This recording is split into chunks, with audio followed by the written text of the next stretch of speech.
Ayan guys, yan. So, nakangkuraya tayo. Nakita ko lang kasi nag-aarya sila ng kanilang lifeboat, yung kabilang barko. Yan.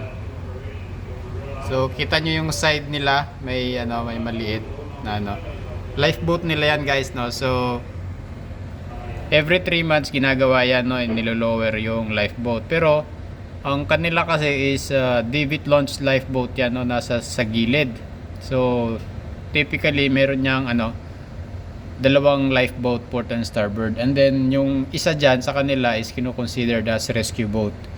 Yan. So meron tayong katulad nito, itong barko na to, tsaka yung sa amin, yan, yung barko na itong kabila. So free fall lifeboat yan guys, nasa likod, no, nasa likod yung lifeboat nila. So yan ang tinatawag na free fall lifeboat, no. So pag ganitong klase na lifeboat, yung David launch, so isa dyan is considered as rescue boat, no. Wala silang rescue boat actually. Ang isa dyan is considered as rescue boat. Then as per SOLAS kasi, kung ano yung pinakamabilis may lower, yun yung kino-considered as rescue boat. Pero dito sa free fall, katulad nyan, pati yung sa amin, meron kaming designated na rescue boat sa gilid, no. Meron kaming rescue boat na talaga pang designated talaga as rescue boat lang, no. So kasi as per SOLAS, hindi ka pwede kang magkaroon ng free fall lifeboat basta may space ka sa may space ka para magkaroon ng sariling rescue boat, no. So sa kanila kasi diyan, ang gilid nila niyan walang enough space, no, kaya ang ginagawa diyan parehong lifeboat na lang, David type sa gilid, no.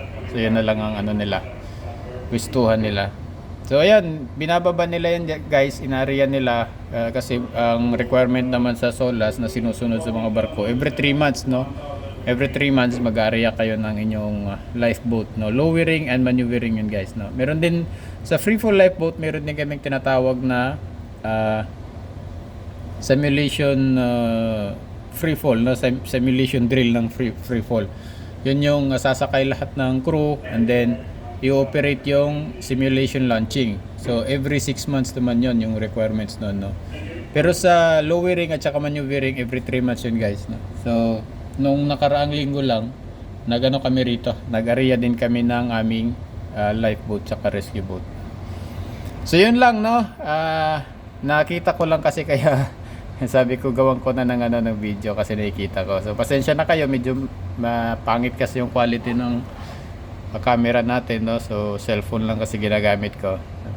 Pasensya na kayo. So at least nakita nyo nag-aarya sila ng kanilang lifeboat, no. So ayun lang, no. Thank you very much. See you ulit sa sunod na video.